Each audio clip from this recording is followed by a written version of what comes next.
안녕하세요. 저는 34년 직장인의 길만 걸었습니다. 저도 대학 시절에 참 어려움이 많았고, 또 질병으로 인해서 졸업을 3년 정도 늦게 하다 보니까 늦가기 졸업에다가 또 대기업 취업이 안 됐습니다.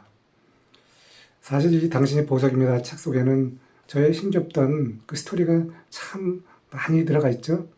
저는 대학 시절에 시골에서 농사를 지으시는 부모님이 사남매 학자금을 마련하기 위해서 정말 평생을 고생해도 하루하루 편한 날이 없었는데, 그러다 보니까 대학에 들어가서 그 당시 참 우리가 58년 개피가 참 어려운 시기잖아요. 영어 학원 갈 돈을 달라고 하지 못했습니다. 그 정도로 어려워서 독학 영어를 했습니다. 그 독학 영어가 훗날 90년도 롯데면세점에서 13년 만에 미국 유학을 가는 기적 같은 일이 일어났죠. 그리고 저는 5번의 혹독한 고통을 겪으면서 2005년도에 그 항암이 와서 1년 7개월을 치료하고 회복하느라 고생하면서 홀로 외로운 시간을 보낸 적이 있습니다. 하지만 그 어려운 시간을 지나니까 보석이라고 하는 것은 가장 나약한 탄소가 땅속 깊이 일반 다이아몬드는 150km 정도, 그 다음에 파란 하늘과 파란 바다물 같은 이런 블루 다이아몬드는 무려 400km가 땅속 밑에 가서 형성이 된다고 하는데, 우리 인간의 삶은 당장 어려움이 오면 저처럼 모든 사람이 당장은 힘들고 좌절하지만 자연의 위치는, 자연의 법칙은 어려운 데서 아름다움이 나온다라고 하는 것입니다. 저도 불리한 스펙으로 대기업 취업이 안 됐지만 글로벌 기업은 여러분도 잘 아시겠지만 수시 채용입니다. 그래서 취업을 하는 분들이 이 글로벌 기업의 수시 채용을 통해서 다시 내가 가고 싶던 대기업으로 갈 수가 있는데, 저는 여기 아르바이트생이 명품 브랜드에 간 것이 저희 딸 이야기입니다. 저희 딸은, 저는 그래도 대학을 졸업하고 영어를 전공해서 정말 그 당시 최고의 호텔 하얏트 호텔 글로벌 기업에 들어가게 됐지만, 자식을 가진 부모로서 저희 딸은 아예 취업이 안 돼서 갈 곳이 없었습니다. 저희 딸과 협의를 해서, 야, 아르바이트를 한번 해보자. 아르바이트가 뭐가 어떠냐. 저는 직장인의 길을 걸으면서 정말 많은 아르바이트생들을 제가 같이 일을 해봤지만, 아르바이트생들이 뭐가 부족한지, 그 한 가지 작은 아르바이트라고 하는 직급 때문에 부족한 것이지, 실제 그들의 능력은 큰 차이가 없지 않습니까? 우리가 보면, 저도 대학 시절에 스카이 가는 친구들은 워낙 또 뚜렷하지만 그 나머지 중간 레벨은 그 수능 점수가 별 차이가 없거든요. 어떻든 간에 저희 딸은 취업이 안 돼서 설득을 시켜서 아르바이트라도 가보자고 했더니 딸이 선뜻 아빠 그럼 아르바이트라도 할게 이래서 아르바이트로 시작을 했습니다. 아르바이트도 사실은 처음에 3개월만 계약을 했는데 이놈이 아주 열심히 일을 하고, 또 어느 날은 집에 와서 아빠 나 일을 하다가 실수해서 혼자 화장실에서 펑펑 울었다라고 하는 그 이야기가 이 책 속에 있습니다. 여러분, 자식에 대한 부모의 마음은 무한한 사랑이잖아요. 하지만 저는 속으로는 마음이 그랬지만 바깥으로는 담대하게, 저도 직장생활 하면서 저도 얼마나 상사한테 야단을 많이 맞았습니까? 그래서 상사는 다 그런 거란다.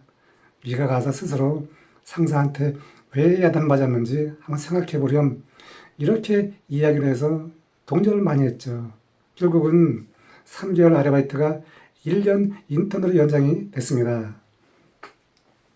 그 1년 동안에 정말 많은 것을 배워서 그 이후에 이직을 했습니다.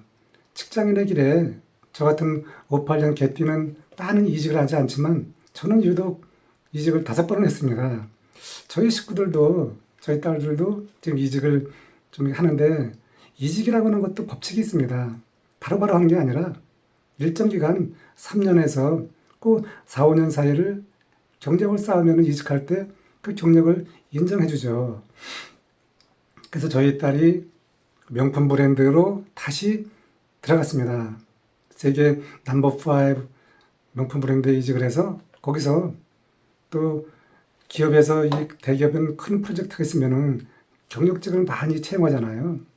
신세계 그룹에서 경력자 채용이 있었는데 저희 딸이 정말 그 대기업에 갈망하던 그 꿈을 결국은 신세계로 들어갔습니다. 저도 롯데그룹에 또 이런 큰 5대 그룹에 취업이 불가했지만 하얏트호텔에서 결국은 롯데 면세점 대기업으로 이직에 성공을 했습니다. 그리고 저희 딸은 그 대기업 신세계에서 다시 정말 그 까다로운 정말 루이비통이라고 하는 것은 정말 저도 면세점에서 근무하면서 많은 그 루이비통 해외 본사장들을 만났지만 그 직원들을 만났지만 아주 그 철저한 인사 채용을 통해서 들어가거든요. 근데 결국은 저희 딸이 그 세계 최고 회사 루이비통에까지 합격을 했습니다. 요즘 온라인 세상에서 정말 그 새로운 일들이 많이 일어나고 있는데 일단 대다수 그때 대학을 졸업하면은 직장인의 길을 갈 것입니다. 직장인의 길에 최선을 다하면서 또 최근에 신문을 보니까 이제 대기업에서 부업까지도 허락한다고 하는데 직장인에게 올인하면서 거기서 사이드로 온라인 세상을 조금씩 배워가다 보면은 그 직장인의 길에 배운 그 콘텐츠가 온라인에서 새로운 일을 만들어낼 것입니다. 그래서 저는 이 저의 힘겨운 스토리와 딸의 힘겨운 스토리를 엮어서 이번에 그 전화책을 냈는데 정말 저도 직장인의 길에 그 휴직도 하고 또 거기서 알 수 없는 미래를 이겨내면서 다시 복직을 해서 25년 만에 대기업 임원이 됐습니다. 여러분 대기업 임원이 되면은요 정말 이 저희 이야기를 듣는 분들이 많이 계시겠지만 장난이 아닙니다. 통장에 매달 급여가 들어오는 거 보면은요 정말 아주 그 직장인의 길이 이렇게 아름다운가 생각하게 되는데 우리가 지금 온라인에서 많은 그런 돈 하지만 직장인의 길을 걷는 사람이라고 하면은 일단 대기업 임원이나 명품 브랜드에 오래 가서 거기서 경력을 쌓으면서 또박또박 급여를 받으면서 그것으로 경제적 자립을 하면 좋겠습니다. 오늘 제가 지난번에 창업 관련 책을 2번 내고 이번에 저의 힘겨운 스토리와 저희 딸의 힘겨운 스토리를 이 책에서 걷어내서 취업 관련 책을 냈는데 이것이 여러분의 인생에 정말 보석 같은 그러한 그 스토리가 돼서 여러분이 훗날 보석 같은 그 아름다운 다이아몬드로 존재하면 좋겠습니다. 여러분이 취업에 관련해서 혹시 궁금하면은 저한테 문의를 주시면 제가 편하게 여러분에게 말씀을 드리겠습니다. 댓글로 남겨주시고요. 좋아요, 구독 부탁드리겠습니다. 파이팅 하시고요.